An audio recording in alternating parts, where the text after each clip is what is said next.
അമ്മ കഴിക്കുന്ന ആഹാരത്തിന് അംശം കുഞ്ഞിന് ലഭിക്കുന്നു. അപ്പൊ ആഹാരമാണ് നമ്മുടെ ഭൗതികമായ ശരീരം വളരാനുള്ള കാരണം. അതുകൊണ്ട് ഇത് അന്നമയ കോശമാണ്. അതുകൊണ്ട് നമുക്ക് സാധാരണ വ്യാധികളും ദുഃഖങ്ങളും രോഗങ്ങളും ഒക്കെ വരുന്ന ഈ സ്ഥൂല ശരീരത്തിലാണ്. സൂക്ഷ്മ ശരീരത്തിൽ അതിന്റെ വിത്തുണ്ട്. ഒരു മനുഷ്യന് രോഗം വരാൻ കാരണം പൂർവജന്മാർജിതമായ പാപമാണ്.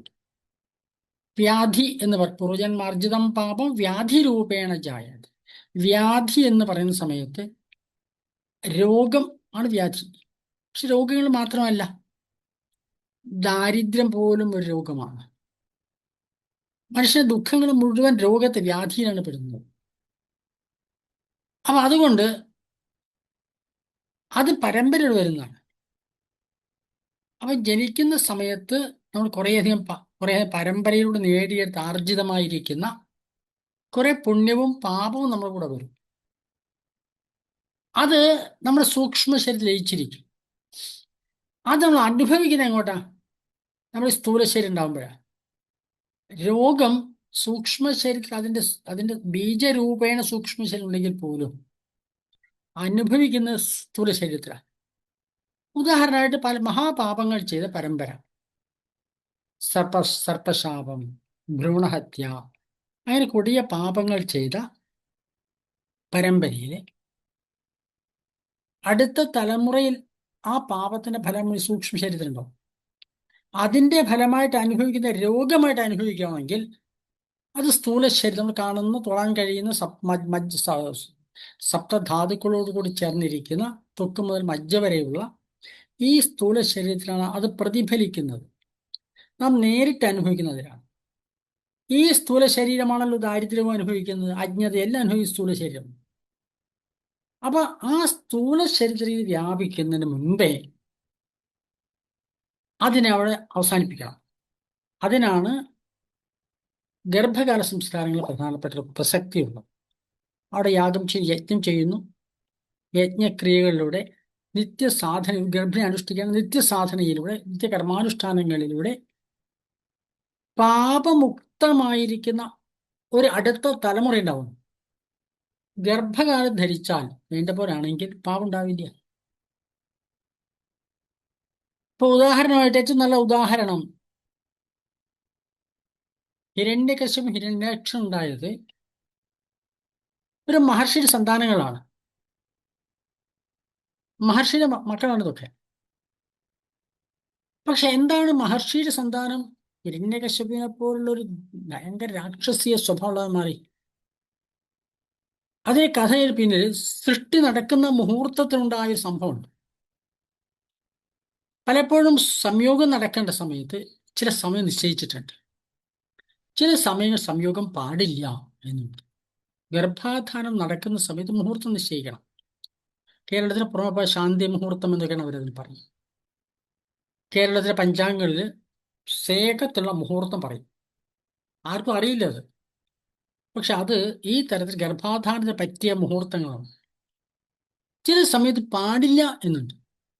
സന്ധ്യാസമയത്ത് സൃഷ്ടി നടന്നാൽ ക്രൂരവും രാക്ഷസീയമായ സ്വഭാവമുള്ളവരുണ്ടാകും. അങ്ങനെ ഈ ഋഷിപത്നിക്ക് സന്ധ്യാവേളയിൽ സന്ധ്യാവന്ദനം ചെയ്യേണ്ട സമയത്ത് കാമം ഉണ്ടാവുകയും ഭർത്താവിനെ സമീപിക്കുകയും ചെയ്തു. ഭർത്താവ് പറഞ്ഞത് ശരിയല്ല ഈ മുഹൂർത്തം. പക്ഷെ നിർബന്ധത്തിന് വഴങ്ങിയിട്ട് സൃഷ്ടി നടത്തേണ്ടി വന്നു. അപ്പോഴത്തേക്ക് മഹർഷി പറഞ്ഞു, ഇത് മഹാപാപമായിരിക്കും അനുഭവിക്കുന്ന ആളെന്ന് പറഞ്ഞു. കയാധു അനുഭവിച്ചു. കയാധു അല്ല. അപ്പം ഹിരണ്യകശിപു അങ്ങനെ ഒരു പാപത്തിന്റെ മൂർത്തിയായി മാറി. പരമ്പര മാത്രം ഒന്നായ പോരാ, ആ പരമ്പരയിലൂടെ നേടിയെടുക്കുന്ന സന്താനം അത് നല്ല മുഹൂർത്തത്തിൽ വേണം. ഭാരതീയ ഋഷീശ്വരൻ മുഹൂർത്തം നിശ്ചയിക്കുകയാണ്. അതുകൊണ്ടാണ് ഭാരതത്തില് ജ്യോതിഷം ശരിക്കും പറഞ്ഞാൽ മുഹൂർത്ത ശാസ്ത്രമാണ്. ഏത് കാര്യവും കൃത്യമായ മുഹൂർത്തത്തിൽ നടത്തിയാൽ അതിൻ്റെ ഫലം നല്ലതായിരിക്കും, ശുഭമായിരിക്കും. മുഹൂർത്തം തെറ്റിയാൽ അതും അശുഭമായിരിക്കും. ഇപ്പം മിക്കവാറും ആളുകൾ ഭാരതീയരുടെ ധാരണ, ഭാരതീയർക്ക് മുഹൂർത്തത്തിൽ ഒരു സമയബോധമില്ല, സമയനിഷ്ഠയില്ല എന്ന് പൊതുവെ എല്ലാവരും പറയാം. നമ്മളും അങ്ങനെ തന്നെ പറയാം. പക്ഷെ അങ്ങനെയല്ല. ലോകത്തിൽ ആദ്യമായിട്ട് സമയം നിശ്ചയിച്ചതും മുഹൂർത്തം നിശ്ചയിച്ച് കാര്യങ്ങൾ നടത്തിയതും ഭാരതീയരാണ്. ആ മുഹൂർത്തത്തില് പ്രപഞ്ച ചൈതന്യം മുഴുവൻ അനുകൂലമായ സമയത്താണ് നല്ല കാര്യങ്ങൾ തുടങ്ങേണ്ടത്. ശുഭകാര്യങ്ങൾ ശുഭമായി തുടങ്ങി ശുഭമായി അവസാനിക്കണമെങ്കിൽ പ്രപഞ്ച ചൈതന്യം അനുകൂലമായിരിക്കണം. നമ്മൾ സാധാരണ പ്രപഞ്ചത്തിന് മുഴുവൻ ചൈതന്യം നമ്മൾ സ്വാധീനിക്കും. പ്രഥമ ദൃഷ്ടിയെ തള്ളിക്കളയും പലരും. അങ്ങനെ എന്തോ ഉണ്ട്. കാരണം നമുക്കറിയാം, ചന്ദ്രന്റെ വൃദ്ധിക്ഷയങ്ങൾക്കനുസരിച്ച് അമാവാസ്യയും അതുപോലെ തന്നെ പൗർണമിയൊക്കെ വരുന്ന സമയത്ത് മനുഷ്യനാകുന്ന മാറ്റം നമുക്ക് അറിയാം, അല്ലേ? ചെറിയ മാനസിക അസ്വസ്ഥമൊക്കെ ഉള്ളവർ അത് വർദ്ധിക്കും. അപസ്മാരിക രോഗങ്ങൾ മൂർച്ഛിക്കും. പല രോഗം വന്ന് മൂർച്ച കിടക്കും. പറയില്ലേ, ആ വാവന്ന് കഴിഞ്ഞു പോയിക്കോട്ടെ എന്നല്ലേ പറയുക, അല്ലേ? അങ്ങനെ പറയുക. കാരണം എന്താ? വാവ് നമ്മൾ സ്വാധീനിക്കുന്നു, ചന്ദ്രൻ നമ്മൾ സ്വാധീനിക്കുന്നുണ്ട്. ഇന്ന നക്ഷത്രം കഴിഞ്ഞാൽ മാറ്റം വരും എന്ന് പറയാറുണ്ട്. സൂര്യൻ നമ്മൾ സ്വാധീനിക്കുന്നുണ്ട്. ഇത് മാത്രമല്ല, മുഴുവൻ ഗ്രഹങ്ങളും സ്വാധീനിക്കുന്നുണ്ട്. അപ്പൊ പ്രപഞ്ച ചൈതന്യം പരമാവധി അനുകൂലമായ ഒരു സന്ദർഭം നിശ്ചയിച്ചിട്ട് ഓരോ കാര്യത്തിനും അനുകൂലമായ രീതിയിലുള്ള മുഹൂർത്തങ്ങൾ ഋഷീശ്വരന്മാർ ചില നിയമങ്ങൾ ഉണ്ടാക്കി വെച്ചിട്ടുണ്ട്. ആ നിയമങ്ങളുടെ അടിസ്ഥാനം മുഹൂർത്തം നിശ്ചയിക്കും. അപ്പൊ കയാധു ഏത് സമയത്തും അല്ല, കയാധു അല്ല, ഹിരണ്യകശിപുവിന്റെ പത്നി, പേരും പറഞ്ഞു, പത്നി ഏത് സമയത്താണോ പാടില്ല എന്ന് പറഞ്ഞത് ആ സമയത്ത് സൃഷ്ടി നടത്തിയതിന്റെ ഫലമായിട്ട് ലോകത്തിന് മുഴുവൻ നാശമുണ്ടായി. ഹിരണ്യകശിപു ലോകത്തിൽ നാശമുണ്ടായി. അത് കഴിഞ്ഞ് ഹിരണ്യകശിപുവിന് മകൻ പ്രഹ്ലാദനായി തീരാൻ കാരണം അതൊരു ഭാഗ്യമാണ്. കയാധുവിന്റെ ഭാഗ്യം. പ്രഹ്ലാദൻ അമ്മയുടെ ഭാഗ്യമാണ്. ഗർഭം ധരിച്ച ശേഷം ഹിരണ്യകശിപുവിന് പത്നി ഗർഭം ധരിച്ച ശേഷം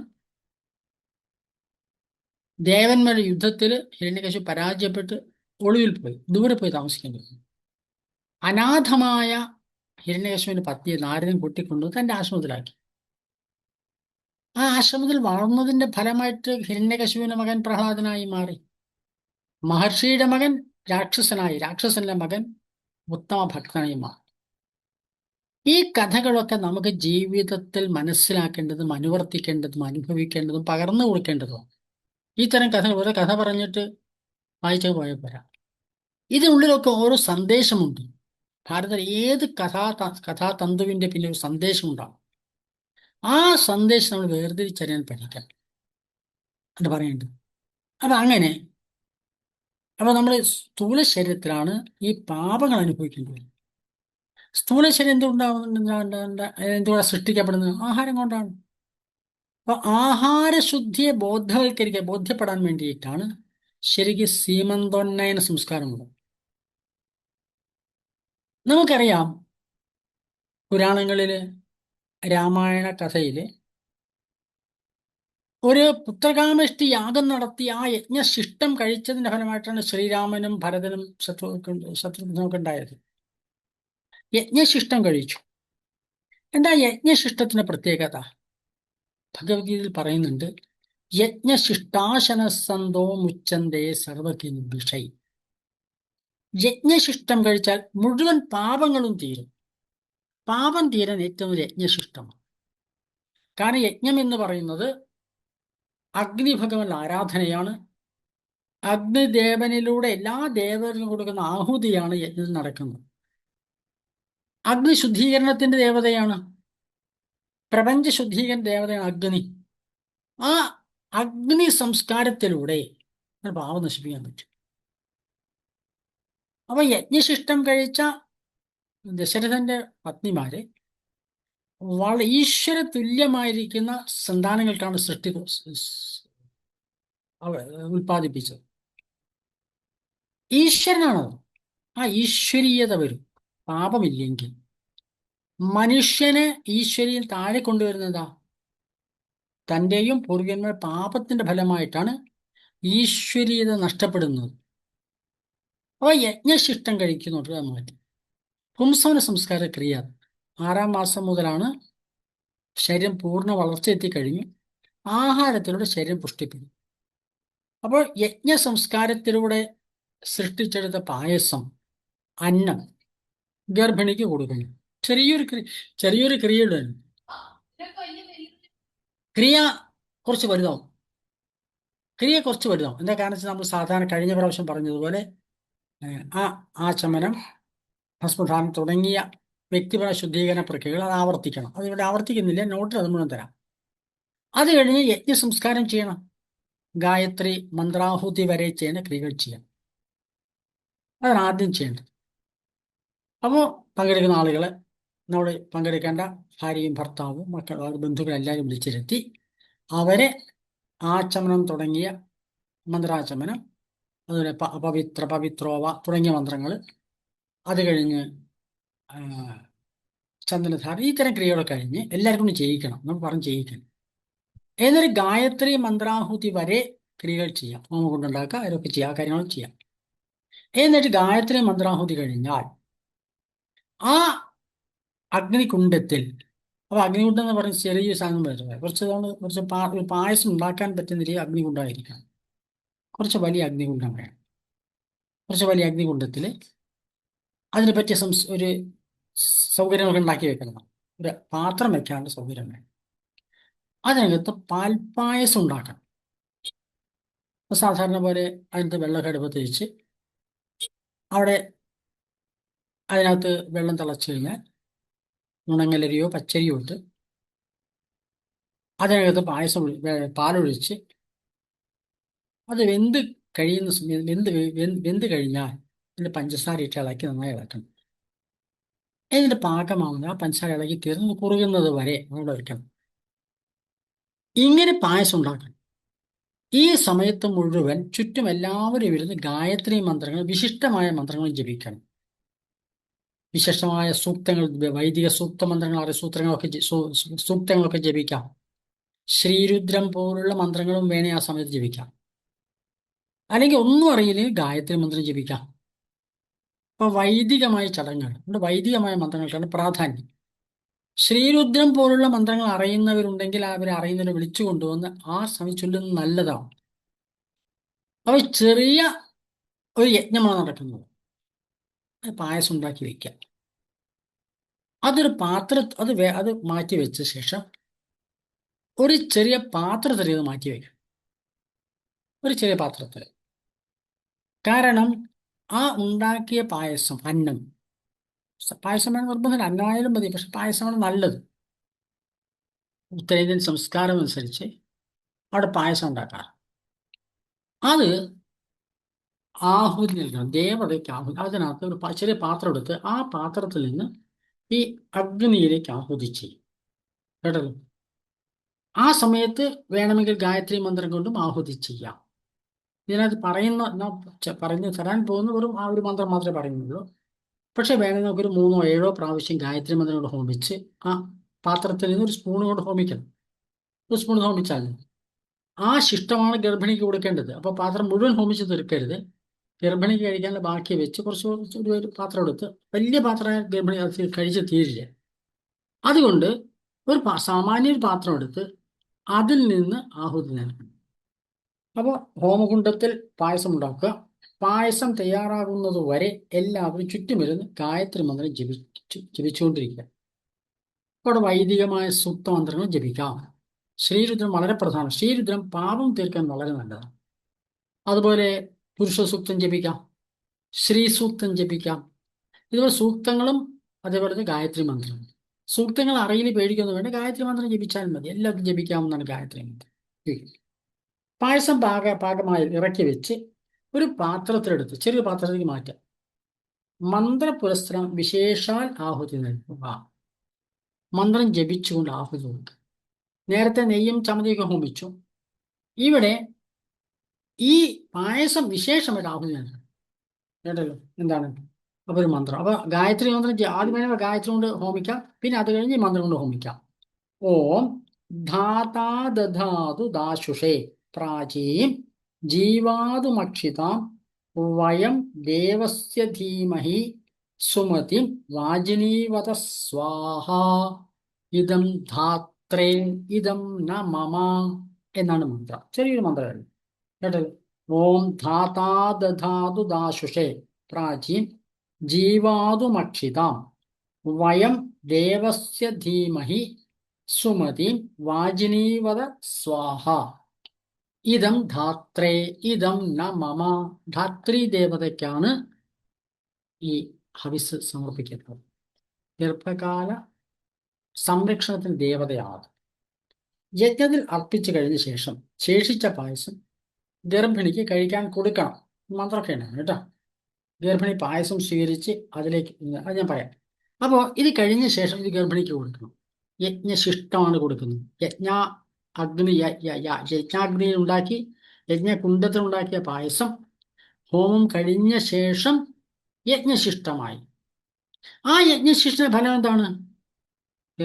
യജ്ഞശിഷ്ടാശനസന്തോ മുച്ചന്തേ സർവകിൽബിഷൈ, എല്ലാ പാപങ്ങളും തീരും. അപ്പം സൃഷ്ടിച്ചുകൊണ്ടിരിക്കുന്ന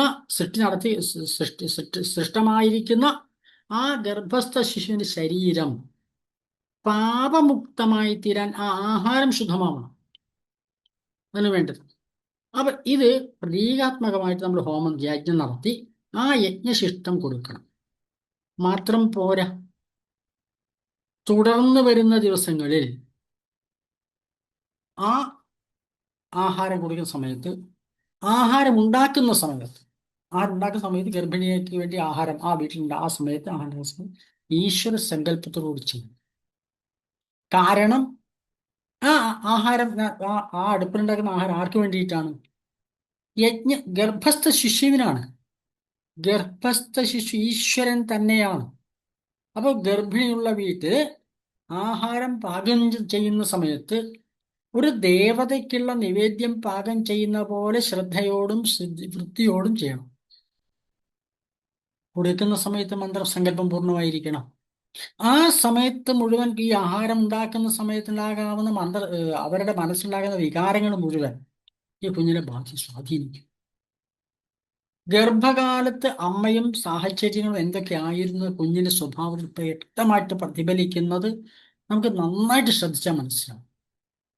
അതുകൊണ്ട് ഈ ദിവസത്തെ ഈ ചടങ്ങ് നടക്കുന്ന സമയം മാത്രം പോരാ, തുടർന്ന് വരുന്ന മുഴുവൻ ദിവസങ്ങളിലും ആ കുഞ്ഞിന് വേണ്ടിയിട്ട് ആഹാരം ഉണ്ടാക്കുന്ന സമയത്ത് കേൾക്കുന്നില്ലേ?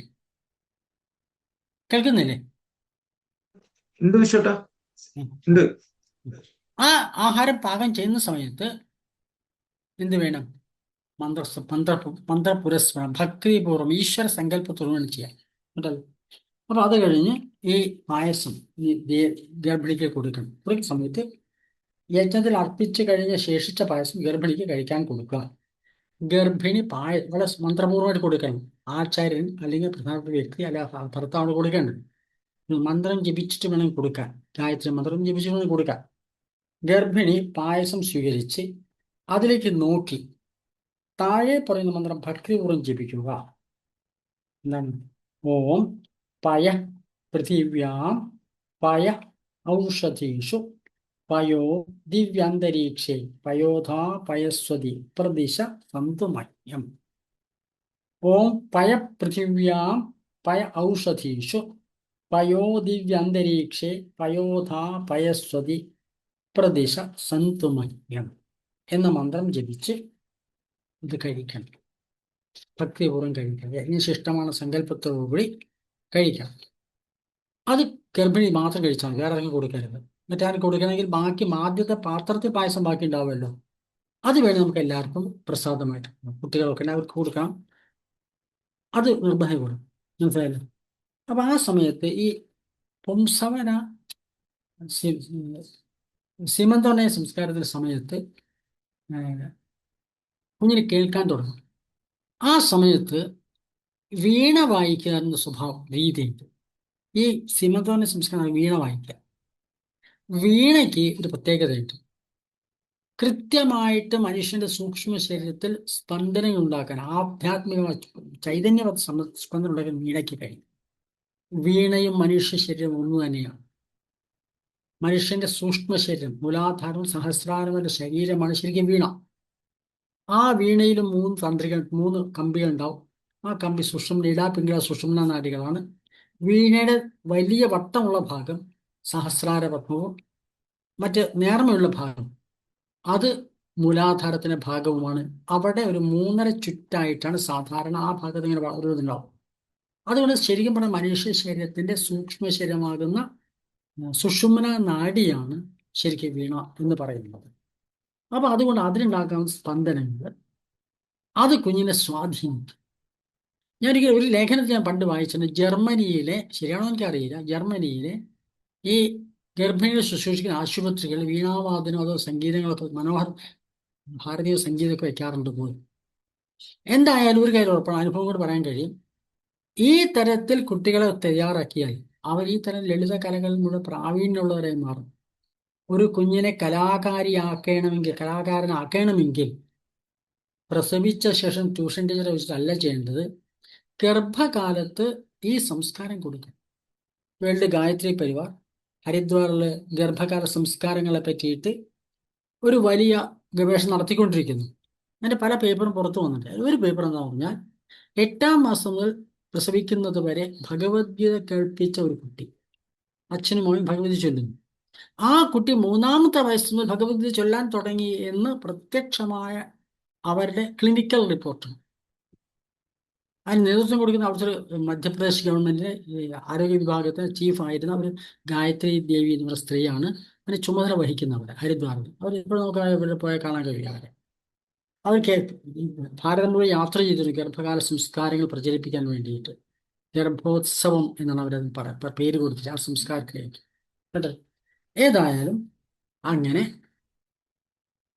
പൂർണ്ണമായ ചൈതന്യവത്തായിരിക്കുന്ന ഒരു സൃഷ്ടിക്ക് വേണ്ടിയിട്ട് നമ്മൾ ചെയ്യുന്ന ഒരു പ്രധാന ക്രിയയാണ് രോഗമില്ലാത്ത, വ്യാധിയില്ലാത്ത, ദാരിദ്ര്യമില്ലാത്ത, ഒരു തരത്തിലെ ദുഃഖങ്ങളും ബാധിക്കാത്ത അടുത്ത തലമുറയെ സൃഷ്ടിക്കാൻ ഗർഭകലങ്ങൾ കഴിയും. ഒരു കുഞ്ഞ് കേടുവന്നാൽ ഗർഭകാലത്ത് നമ്മുടെ സ്വഭാവം നോക്കിയാൽ മതി, മനസ്സിലായല്ലോ. ഗർഭകാലം എങ്ങനെയാണ് കുടുംബത്തെ അവസ്ഥ ഇത് അന്വേഷിച്ചാൽ മിക്കവാറും നമുക്ക് അതിന് ഉത്തരം കിട്ടും മിക്കവാറും. അപ്പൊ ഗർഭകാലത്ത് വളരെ ശ്രദ്ധാപൂർവ്വം അടുത്ത തലമുറയെ സൃഷ്ടിക്കാൻ ശ്രദ്ധാപൂർവ്വം നമ്മൾ ഗർഭകാല സംസ്കാരങ്ങൾ ചെയ്യുകയും ഗർഭകാല ജീവിതം അതുപോലെയാവുന്നു. ഞാൻ പറഞ്ഞല്ലോ, എനിക്ക് എത്രയോ അനുഭവമുണ്ട്. ഗർഭകാലത്ത് ചില പ്രത്യേക മന്ത്രങ്ങൾ ജപിച്ച്, ഉപദേശം കൊടുത്ത് ജപിച്ച് വന്ന കുട്ടികളുടെ സ്വഭാവത്തിൽ മന്ത്രത്തിന്റെ വ്യത്യാസം അനുസരിച്ച് സ്വഭാവത്തിന് വ്യത്യാസം പോലും കാണാൻ കഴിഞ്ഞിട്ടുണ്ട്. ഞാൻ ഒരിക്കൽ പറഞ്ഞു കഥ. കോഴിക്കോട് ഒരു കുട്ടി, ഒരു വക്കീലാണ്, നമ്മുടെ കൂടെ എപ്പോഴും നമ്മുടെ സജീവൻ നിൽക്കുന്ന ഒരു കുട്ടിയാണ്. ഭർത്താവ് ഒരു മെഡിക്കൽ റെപ്രസെൻറ്റേറ്റീവാണ്. ഞാൻ പറഞ്ഞു കഥ, ഇതൊന്നും പറയാം. അപ്പൊ അവര് കുഞ്ഞുങ്ങൾ ഉണ്ടാവില്ല തീരുമാനിച്ചൂടോ ഞങ്ങൾ കാണാൻ വന്നു, ശ്രേഷ്ഠാചാര സഭയിൽ വന്നത്. തുടർന്ന് ഒരാള്, ഞാൻ പറയുന്നില്ല, കൈ നോക്കി എന്നിട്ട് കുഞ്ഞുണ്ടാവുമെന്ന് പറഞ്ഞു, മന്ത്രം ജപിക്കാൻ പറഞ്ഞു. അതനുസരിച്ച് ജപിച്ചു തുടങ്ങി. കല്യാണം കഴിഞ്ഞ് 10-11 വർഷങ്ങളായി, ചികിത്സയൊന്നും ഫലിച്ചിട്ടില്ല. ആ ഗർഭം ധരിച്ചു. ഞാൻ പറഞ്ഞു ഈ ഗർഭം ധരിച്ചു. ഒരു ഡോക്ടർ പോയി ടെസ്റ്റ് ചെയ്തു. അവരുടെ ബന്ധുരു ചെന്നൈയിൽ ഡോക്ടറാണ്. അവിടെ പോയി ആ ഹോസ്പിറ്റലിൽ ചെക്ക് ചെയ്ത സമയത്ത് കുഞ്ഞിന് വളർച്ചയില്ല, നിങ്ങൾക്ക് മുന്നോട്ട് കൊണ്ടുപോകുന്ന അപകടമാണെന്നൊക്കെ പറഞ്ഞപ്പോൾ അവർ വിളിച്ച സമയത്ത് ഞങ്ങൾ പറഞ്ഞു, ഞാൻ വാസന്തിയും പറഞ്ഞു, നമുക്ക് അനുഭവിക്കാനാണ് കിട്ടുക, അതൊരിക്കൽ നശിപ്പിക്കരുത്. ഗർഭകാലത്ത് ബാലാമന്ത്രം ജപിക്കാൻ പറഞ്ഞു.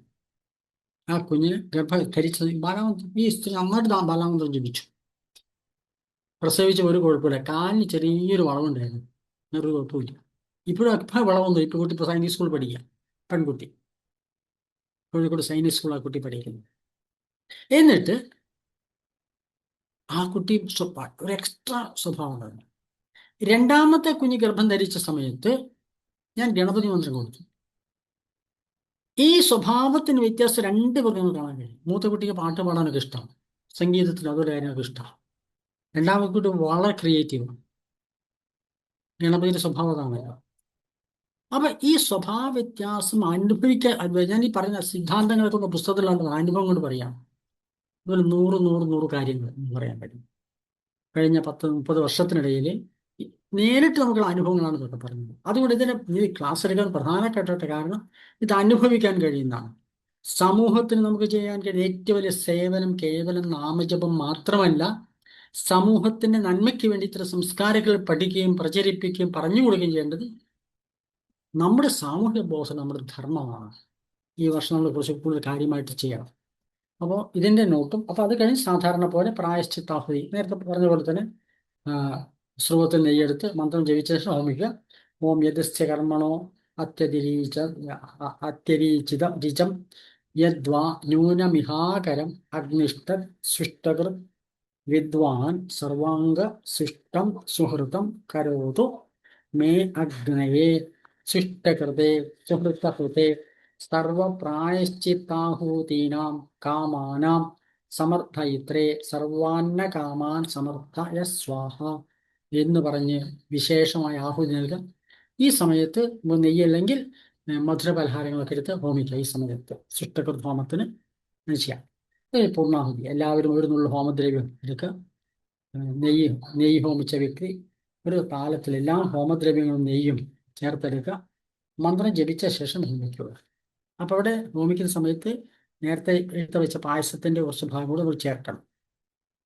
ഓം പൂർണ്ണമത പൂർണ്ണമിതം പൂർണ്ണാത് പൂർണ്ണമുദച്യത്തെ പൂർണ്ണസ്യ പൂർണ്ണമാദായ പൂർണ്ണമേവാവശിഷ്യത്തെ. ഓം ശാന്തി ശാന്തി ശാന്തി. കർപ്പൂരം കത്തിക്കുക. ആ ക്രിയ അവസാനിപ്പിക്കുക. ഒന്ന് പ്രാർത്ഥിക്കുക. സർവേപി സുഖിനഃ സന്തു സർവേ സന്തു നിരാമയ സർവേ ഭദ്രാണി പശ്യന്തു മാ കശ്ചിത് ദുഃഖമാപ്നുയാത് സർവേഷാം സ്വസ്തിർഭവതു സർവേഷാം ശാന്തിർഭവതു സർവേഷാം പൂർണ്ണം ഭവതു സർവേഷാം മംഗളം ഭവതു.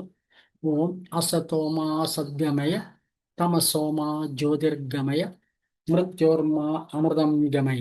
ഓം പൂർണ്ണമത പൂർണ്ണമിതം പൂർണ്ണാത് പൂർണ്ണമുദച്യത്തെ പൂർണ്ണസ്യ പൂർണ്ണമാദായ പൂർണ്ണമേവാവശിഷ്യത്തെ.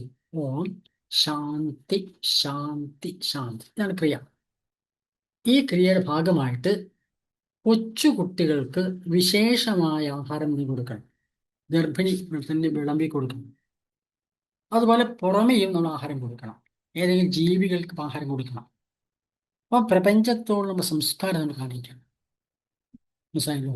അപ്പം പ്രപഞ്ചത്തിലെ എല്ലാവരും ഒന്ന് സംസ്കാരം.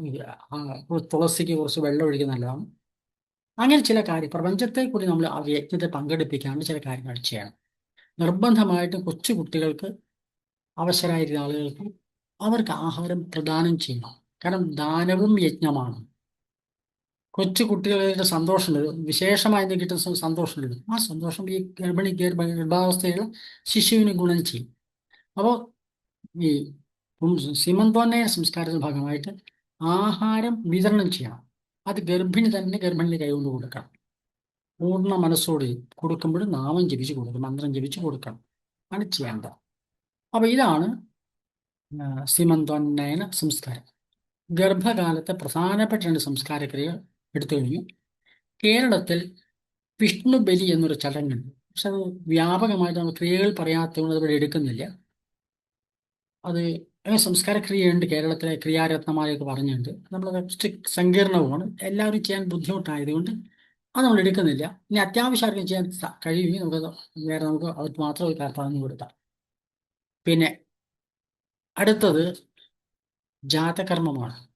പ്രസവിച്ചുടനെ ചെയ്യേണ്ടതാണ് ജാതകർമ്മം. ഇന്നത്തെ സാഹചര്യം പറ്റില്ല. കാരണം ഹോസ്പിറ്റലാണ് മിക്കവാറും പ്രസവം ഉണ്ടാവുക, ജാതകർമ്മം നടക്കില്ല. അത് നമ്മൾ സാധാരണ അത് ചെയ്യാറ് 28ാമത്തെ ദിവസം, ജനിച്ച് 28ാം ദിവസം എന്ന് വെച്ചാൽ ഏത് നക്ഷത്രത്തിലാണോ ജനിക്കുന്നത് ആ നക്ഷത്രം വീണ്ടും വരുന്ന ദിവസമാണ് 28 എന്ന് പറയുന്നത്. 27 ദിവസം കഴിഞ്ഞ് 28 വീണ്ടും ആദ്യ നക്ഷത്രം വരും. ചിലപ്പോൾ നക്ഷത്രങ്ങളുടെ സമയത്തിന് ക്രമത്തിൽ മാറ്റം വന്നാൽ എപ്പോഴാണോ നക്ഷത്രം അതേ നക്ഷത്രം വരുന്നത് ആദ്യത്തെ ജന്മനക്ഷത്രം വീണ്ടും വരും. ജനിച്ച ജന്മനക്ഷത്രം വീണ്ടും വരും. ആ ദിവസമാണ് 28ാം ദിവസമായിട്ട് ആഘോഷിക്കാറ്. അതിന് ചില ചടങ്ങുകൾ അടുത്ത ക്ലാസ്സിലെടുക്കാം. കാരണം അത് കുറച്ച് വലിയ ഇതിനേക്കാൾ കുറച്ച് വലിയതാണ് സംസ്കാരം. അതിനകത്തും ഹോമവും ഈ യജ്ഞ സംസ്കാരം ചെയ്തിട്ട് ഇങ്ങനെ ഏത് ക്രിയയും ചെയ്യാം. ഗായത്രി മന്ത്രാഹുതി ചെയ്തിട്ട് വേണം ഏത് ക്രിയയും ചെയ്യാം. ഇതിനെപ്പറ്റി വല്ല സംശയം ചോദിച്ച ശേഷം നമുക്ക് ഇന്നത്തെ ക്ലാസ് അവസാനിപ്പിക്കാം. ഇതിന് 2 നോട്ട് ഒന്നിച്ചായിട്ട് തരാം.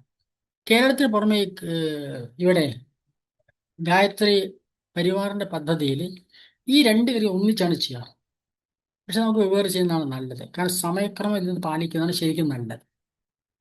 അപ്പോൾ ഇത് സമയം നോക്കാൻ പറ്റിയില്ലെങ്കിൽ 2 ഒന്നിച്ച് ചെയ്യാറുണ്ട്. തെറ്റൊന്നുമില്ല. പക്ഷെ അതല്ല ശരി.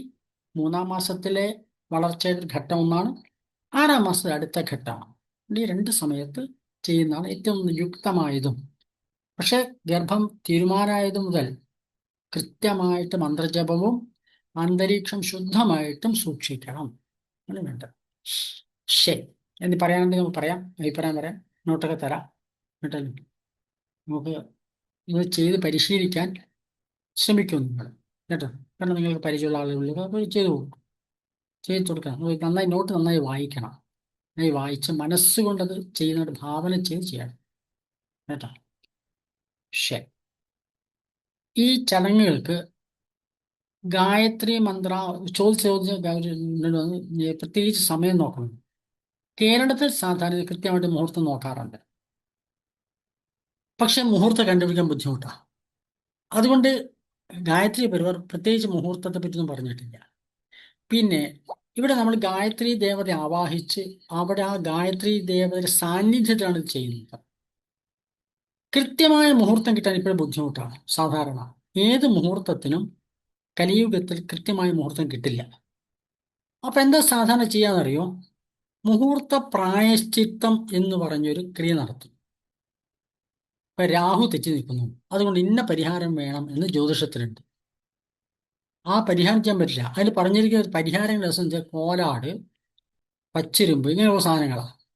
അപ്പൊ അത് കണക്കാക്കിയിട്ട് ഒരു പശുദാനം ചെയ്യാൻ ചെയ്യും, ഒരു ബ്രാഹ്മണന് ദാനം ചെയ്യും.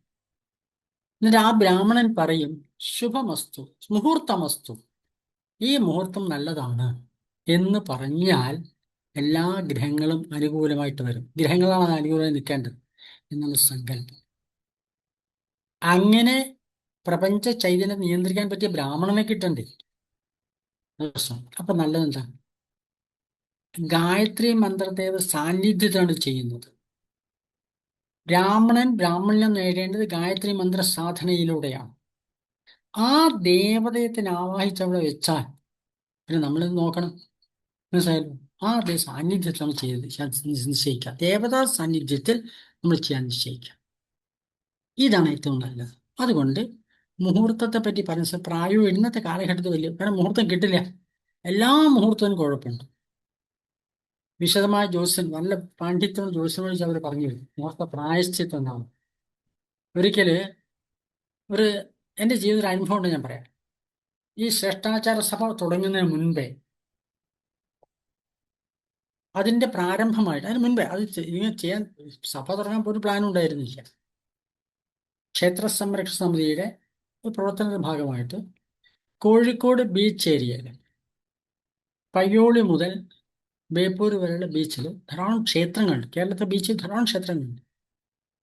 ആ ക്ഷേത്രങ്ങൾ കുറുമ്പക്കാവുകളാണ് മുഴുവൻ. അവിടെ പൂജ ചെയ്യുന്നത് ആ സമുദായത്തിലുള്ളവർ തന്നെയാണ്. ഇപ്പൊ എന്ത് പറ്റിയെന്ന് വെച്ചാൽ ആ സമുദായത്തിലുള്ള ഒരു പൂജ അറിയില്ല, പാരമ്പര്യം നഷ്ടപ്പെട്ടു പോയി.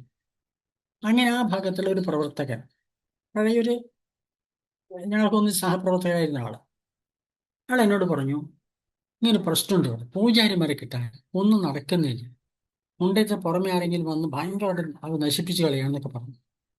അപ്പൊ ഞാൻ പറഞ്ഞു നമുക്കൊരു കാര്യം, ഇവർക്ക് വിളിച്ച് പൂജാ ക്ലാസ് നടത്തും, ഒരു ക്ലാസ് നടത്താമെന്ന് നിശ്ചയിച്ചു. പിന്നെ 12 ദിവസം ക്യാമ്പ് നടത്താൻ നിശ്ചയിച്ചു. അപ്പൊ ഒരു മന്ത്രദോഷം കൊടുക്കണ്ടേ? എനിക്കത് പറയാൻ വളരെ കുറവാണ്, ഒരു അനുഭവ സമ്പത്തും കുറവാണ്. ഞാൻ നല്ല സംഘാടകരാണ്. അപ്പോൾ സംഘടിപ്പിച്ചു, ആളുകൾ പോയി കണ്ട് സംസാരിച്ച് പൈസയൊക്കെ സംഘടിപ്പിച്ചു. 12 ദിവസം ക്യാമ്പ്, താമസം റെസിഡൻഷ്യൽ ക്യാമ്പാണ്. ഒരു അമ്പലത്തിൽ, തീരെ സൗകര്യമില്ലാത്ത അമ്പലത്തിൽ ഇത്ര ആൾക്കാരെ കൊണ്ടുവന്നു. 23 പേര് വന്നു. അതിനകത്ത് 22 പേരും ഈ 30 ഗ്രാമങ്ങളിലുള്ളവരും, ഒരാള് പുറമുള്ള ഒരാളാണ്. ഒരു മന്ത്രദോഷം കൊടുക്കണ്ടേ? മാധവി മരിച്ച അധികമായിട്ടില്ല. അപ്പൊ ഞാൻ ഇത് ബന്ധപ്പെട്ട 1-2 പേരെ സമീപിച്ചു അവർ മന്ത്രദോഷം കൊടുക്കാൻ വേണ്ടിയിട്ട്. അപ്പോൾ അവർ തയ്യാറായില്ല. എൻ്റെ ഒരാൾ പറഞ്ഞത് മാധവി ചിന്ത ഞാൻ ചെയ്യുമായിരുന്നു എന്ന് പറഞ്ഞു. പക്ഷേ കിട്ടാനില്ലല്ലോ. വളരെ മാധവി വളർത്തിക്കൊണ്ടുവന്ന ആളാണ്.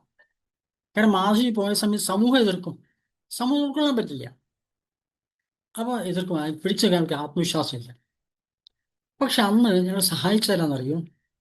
നമ്മൾ NN കക്കാടിനെ കേട്ടിട്ടുണ്ടല്ലോ, എനിക്ക് അതിൻ്റെ ഒരു സഹോദരൻ, മൂത്ത സഹോദരൻ, അത് ചെർപ്പുളശ്ശേരി ഭാഗത്ത് അവിടെ താമസിച്ചിരുന്നു. ഒരു പേരുന്നില്ല, വലിച്ചൻ എന്നാ ഞങ്ങളൊക്കെ വിളിക്കാം അദ്ദേഹത്തെ.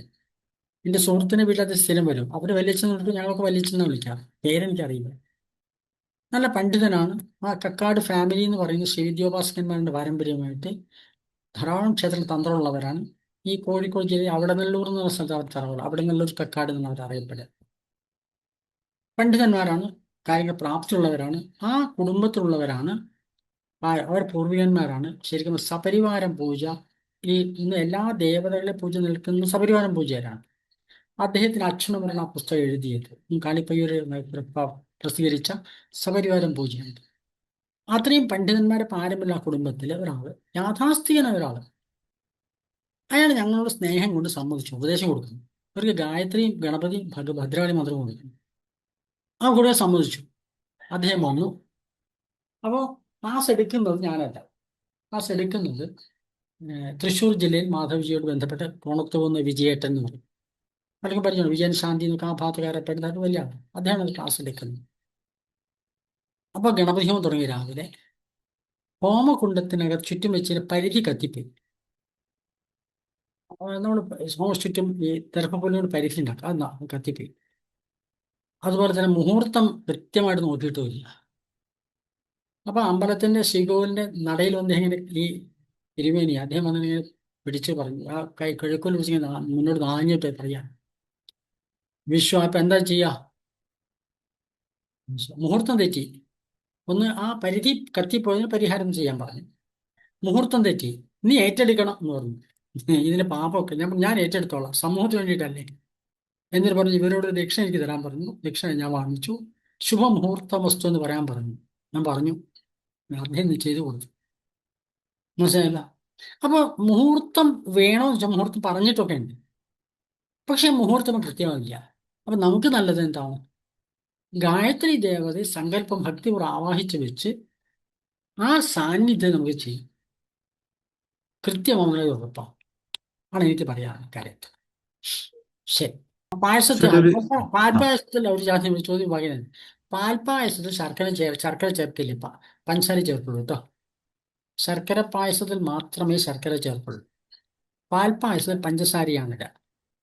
അപ്പോൾ അതെങ്ങനെ ചെയ്യുന്നതെന്ന് പറഞ്ഞാൽ, ആ പാലിലാണ് അരി വേവേണ്ടത്. അരി വെന്ത് കഴിഞ്ഞെങ്കിലേ പഞ്ചസാര ഇടാൻ പാടില്ല. പഞ്ചസാര നന്നായി ഇളക്കിക്കൊണ്ടിരുന്നില്ലെങ്കിൽ അടി പിടിക്കും. പഞ്ചസാര നന്നായി ഇളക്കണം. ഇളക്കിയിട്ട് അത് കലിഞ്ഞ് ചേർന്ന് നല്ലപ്പോൾ പഞ്ചസാര ആ പാലൊന്ന് ലൈറ്റാവും. പാലൊന്ന് ഇതായിട്ട് വെള്ളത്തിൽ വർദ്ധിക്കുമല്ലോ, ഒന്ന് കുറുക്കിയെടുക്കണം. ആ വെള്ളം മുഴുവൻ വറ്റി അത് കുറുകി വന്നാൽ പായസം വാങ്ങി വെക്കാം. ഇങ്ങനെയാണ് ചെയ്യാറ് സാധാരണ. ഹോമകുണ്ടത്തിൽ പായസം ചെയ്യുന്നത് എങ്ങനെയാണ്? ഹോമകുണ്ടം അതിന് ചതുരാകൃതി. രണ്ട് കാര്യങ്ങളാണ്. ഒന്ന്, നമ്മൾ ഇഷ്ടിക കൊണ്ടാണ് ഹോമം ഉണ്ടാക്കുന്നതെങ്കിൽ ആ ഇഷ്ടികയുടെ മുകളിൽ വേറെ കുറച്ച് ഇഷ്ടിക വെച്ചിട്ട് രണ്ട് മൂന്ന് മേലെ വെക്കാം. അതിന് മുകളിൽ ഹോമം കഴിഞ്ഞ ശേഷം എന്നിട്ട് ഇത് ചേർത്തുകൊണ്ട് ഒരു കമ്പി വെച്ചാൽ ആ കമ്പിയുടെ മുകളിൽ പാത്രം വെക്കാൻ പറ്റും. ഉത്രാണിക്കാല് എന്ന് പറഞ്ഞ സാധനമുണ്ട്. 3 കാലുള്ള ഒരു വട്ടത്തിലുള്ള സാധനം ഉണ്ടാക്കും. 3 കാല് കൂടി ചേർത്ത് ഉത്രാണിക്കാൽ എന്ന് പറയും. അത് ഹോമകുണ്ടത്തിന് ചുറ്റും വെച്ച് സാധാരണ ഈ സ്ഥിരമായിട്ട് ക്രിയേറ്റ് ചെയ്യുന്നവർ അതാണ് കൊണ്ടുപോകാറ്. അതിന് മുകളിൽ പാത്രം വെക്കാം. ഒരു ഒരു ഒരു പീഠ ഇതുപോലെ ഒരു സ്റ്റാൻഡ് ഹോമകുണ്ടത്തിന്റെ പുറത്ത് ആ കാല് ഉറപ്പിക്കാവുന്ന രീതിയിൽ കുറച്ച് വലിയ സ്റ്റാൻഡ് ഉണ്ടാക്കും. അതിന് മുകളിൽ ഒരു വൃത്താകൃതിയിൽ ഉരുളിയോ പാത്രം വെക്കാവുന്ന രീതിയിൽ വട്ടം ഉണ്ടാക്കും. ഇരുമ്പ് കൊണ്ടുണ്ടാക്കും. അധികം ഹൈറ്റ് ഉണ്ടാവില്ല, കാരണം അധികം ഹൈറ്റ് ഉണ്ടെങ്കിൽ ഈ പിടിക്കാൻ ലേറ്റ് ആവും, ചൂടാവാൻ ലേറ്റ് ആവും. അപ്പം ഏകദേശം ഹോമകുണ്ടത്തിന് കുറച്ച് മുങ്ങി നിൽക്കണം. അങ്ങനെ ചെയ്യുന്നൊരു സുത്രാണിക്കാൽ ഉണ്ടാക്കാം. അല്ലെങ്കിൽ അതിന് മുകളിൽ ഇഷ്ടിക വെച്ച് പൊക്കി വെച്ചിട്ട് 2-3 കമ്പികൾ ചേർത്ത് വെച്ചാൽ ഒരു 3 ഭാഗത്ത് 3 ഇഷ്ടിക വെച്ച് ആ ഇഷ്ടികകൾ തമ്മിൽ മുകളിൽ ഓരോ കമ്പിയൊക്കെ വെച്ച് കഴിഞ്ഞാൽ സുഖമായിട്ട് അതിൻ്റെ പാത്രം നിൽക്കും. ഒന്നല്ല, കുറച്ച് ശ്രമമുണ്ട്. അങ്ങനെയാണ് ചെയ്യാറ്. അപ്പോൾ ഹോമകുണ്ടം എപ്പോഴും ചതുരത്തിൽ തന്നെ ആയിരിക്കണം, ചതുരശ്രമായിരിക്കണം ഹോമകുണ്ടം. കാരണം എല്ലാ ഹോമകുണ്ടവും പൊതുവെ നമ്മൾ ഭൗതികമായ കാര്യങ്ങൾക്ക് ഉപയോഗിക്കുന്ന ഹോമകുണ്ടം ചതുരശ്രം വൃത്തത്തിലല്ല. അത് നമ്മൾ നേരിട്ട് വെക്കാൻ പറ്റില്ല, കാരണം അപ്പോൾ ഈ അഗ്നിയുടെ നാളങ്ങൾ അതിലും പെട്ടെന്ന് കെട്ടുപോകും, ചൂട് വരില്ല. അധികം പൊങ്ങിയാലും ചൂട് വരില്ല. അപ്പോൾ കൃത്യമായ ഒരു ഭാവന ഉപയോഗിച്ച് നമ്മൾ ചെയ്യണം. അടുത്ത ആഴ്ച എല്ലാവരും നമ്മുടെ ക്ലാസ്സിൽ വരണം. ശരി. വാമദേവ ഋഷി പങ്ക്തിച്ഛന്ദ സദാശിവരുദ്രോ ദേവത. ഓം നമ ശിവായ. ഓം നമ ശിവായ. ഓം നമ ശിവായ. ഓം നമ ശിവായ. വാമദേവ ഋഷി പങ്ക്തിച്ഛന്ദ സദാശിവരുദ്രോ ദേവത. ഗുരുർബ്രഹ്മാ ഗുരുർവിഷ്ണു ഗുരുർദേവോ മഹേശ്വര ഗുരു സാക്ഷാത് പരബ്രഹ്മ തസ്മൈ ശ്രീ ഗുരവേ നമഃ. ശുക്ലാംബരധരം വിഷ്ണു ശശിവർണം ചതുർഭുജം പ്രസന്നവദനം ധ്യായേത് സർവവിഘ്നോപശാന്തയേ. വക്രതുണ്ടമഹാകായ സൂര്യകോടിസമപ്രഭ നിർവിഘ്നം കുരു മേ ദേവ സർവകാര്യേഷു സർവദാ. ഓം അസതോ മാ സദ്ഗമയ തമസോ മാ ജ്യോതിർഗമയ മൃത്യോർമാ അമൃതം ഗമയ. ഓം പൂർണ്ണമദ പൂർണ്ണമിദം പൂർണ്ണാത് പൂർണ്ണമുദച്യത്തെ പൂർണ്ണസ്യ പൂർണ്ണമാദായ പൂർണ്ണമേവാവശിഷ്യത്തെ. ഓം ശാന്തി ശാന്തി ശാന്തി. എല്ലാവരും നിവർന്നിരിക്കുക. ഈ അധ്യയനം നമുക്ക് നമ്മുടെ കുടുംബത്തിനും മുഴുവൻ ഹിന്ദു സമൂഹത്തിനും ഉപയോഗപ്രദമാവട്ടെ എന്ന് പ്രാർത്ഥിക്കാം. ഓം